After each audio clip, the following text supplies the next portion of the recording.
अध्याय 12 सत्संग की महिमा और कर्म तथा कर्म त्याग की विधि। भगवान श्री कृष्ण कहते हैं, प्रिय उद्धव, जगत में जितनी आसक्तियां हैं उन्हें सत्संग नष्ट कर देता है। यही कारण है कि सत्संग जिस प्रकार मुझे वश में कर लेता है वैसा साधन न योग है, न सांख्य, न धर्म पालन और न स्वाध्याय। तपस्या, त्याग, इष्टापूर्त और दक्षिणा से भी मैं वैसा प्रसन्न नहीं होता। कहाँ तक कहूँ, व्रत, यज्ञ, वेद, तीर्थ और यम नियम भी सत्संग के समान मुझे वश में करने में समर्थ नहीं है।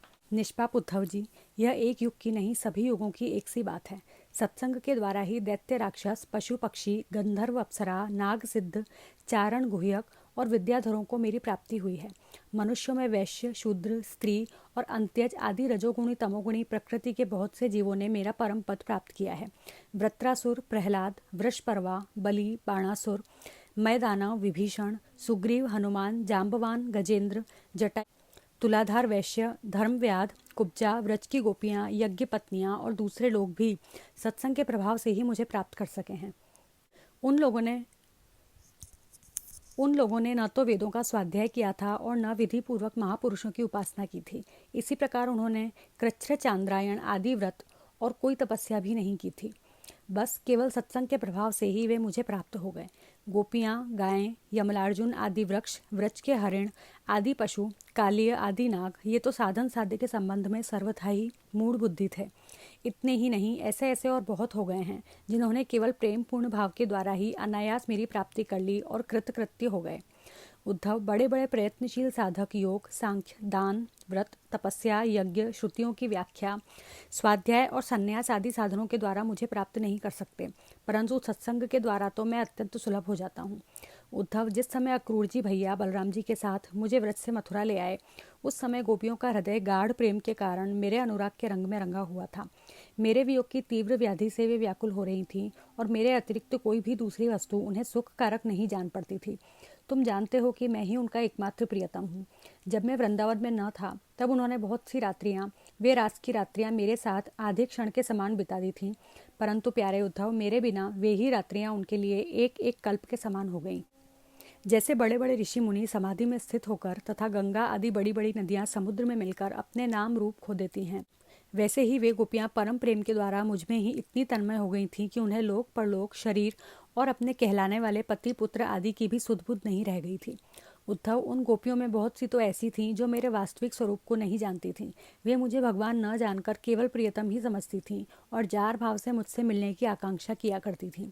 उन साधनहीन सैकड़ों हजारों अबलाओं ने केवल संग के प्रभाव से ही मुझ पर ब्रह्म परमात्मा को प्राप्त कर लिया। इसलिए उद्धव, तुम श्रुति, स्मृति, विधि निषेध, प्रवृत्ति, निवृत्ति और सुनने योग्य तथा सुने हुए विषय का भी परित्याग करके सर्वत्र मेरी ही भावना करते हुए समस्त प्राणियों के आत्मस्वरूप मुझ एक की ही शरण संपूर्ण रूप से ग्रहण करो, क्योंकि मेरी शरण में आ जाने से तुम सर्वथा निर्भय हो जाओगे। उद्धव जी ने कहा, सनकादि योगेश्वरों के भी परमेश्वर प्रभु, यूँ तो मैं आपका उपदेश सुन रहा हूँ, परंतु इससे मेरे मन का संदेह नहीं मिट रहा है। मुझे स्वधर्म का पालन करना चाहिए या सब कुछ छोड़कर आपकी शरण ग्रहण करनी चाहिए। मेरा मन इसी दुविधा में लटक रहा है। आप कृपा करके मुझे भली भांति समझाइए। भगवान श्री कृष्ण ने कहा, प्रिय उद्धव, जिस परमात्मा का परोक्ष रूप से वर्णन किया जाता है वे साक्षात अपरोक्ष प्रत्यक्ष ही है, क्योंकि वे ही निखिल वस्तुओं को सत्ता, स्फूर्ति, जीवन दान करने वाले हैं। वे ही पहले अनाहत नाद स्वरूप परावाणी नामक प्राण के साथ मूलाधार चक्र में प्रवेश करते हैं। उसके बाद मणिपूरक चक्र मतलब नाभि स्थान में आकर पश्यंती वाणी का मनोमय सूक्ष्म रूप धारण करते हैं। तदनंतर कंठ देश में स्थित विशुद्ध नामक चक्र में आते हैं और वहाँ मध्यमा वाणी के रूप में व्यक्त होते हैं।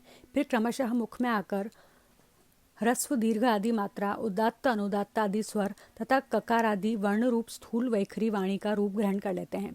अग्नि आकाश में ऊष्मा अथवा विद्युत के रूप से अव्यक्त रूप में स्थित है। जब बलपूर्वक काष्ठ मंथन किया जाता है तब वायु की सहायता से वह पहले अत्यंत सूक्ष्म चिंगारी के रूप में प्रकट होती है और फिर आहुति देने पर प्रचंड रूप धारण कर लेती है। वैसे ही मैं भी शब्द ब्रह्म स्वरूप से क्रमशः परा, पश्यंती, मध्यमा और वैखरी वाणी के रूप में प्रकट होता हूँ।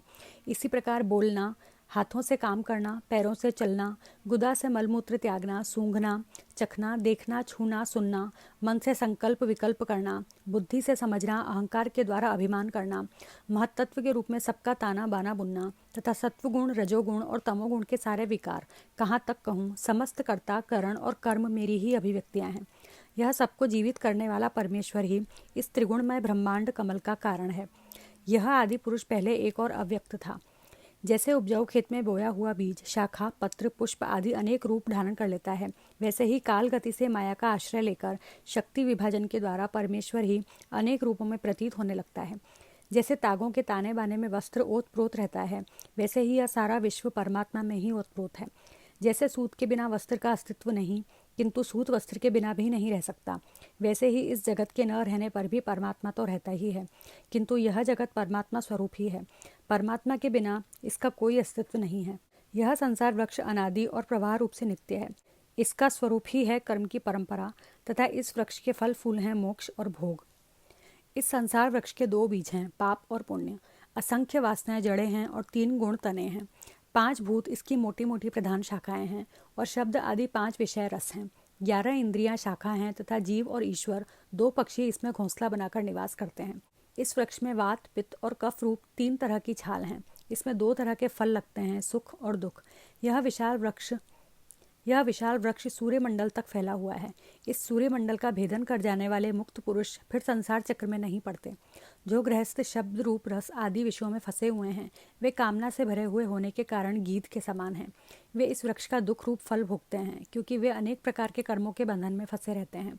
जो अरण्यवासी परम हंस विषयों से विरक्त हैं, वे इस वृक्ष में राजहंस के समान हैं और वे इसका सुख रूप फल भोगते हैं। प्रियोद्धव, वास्तव में मैं एक ही हूँ। यह मेरा जो अनेकों प्रकार का रूप है, वह तो केवल मायामय है। जो इस बात को गुरुओं के द्वारा समझ लेता है, वही वास्तव में समस्त वेदों का रहस्य जानता है। अतः उद्धव, तुम इस प्रकार गुरुदेव की उपासना रूप अनन्य भक्ति के द्वारा अपने ज्ञान की कुल्हाड़ी को तीखी कर लो और उसके द्वारा धैर्य एवं सावधानी से जीव भाव को काट डालो। फिर परमात्मा स्वरूप होकर उस वृत्ति रूप अस्त्रों को भी छोड़ दो और अपने अखंड स्वरूप में ही स्थित हो रहो।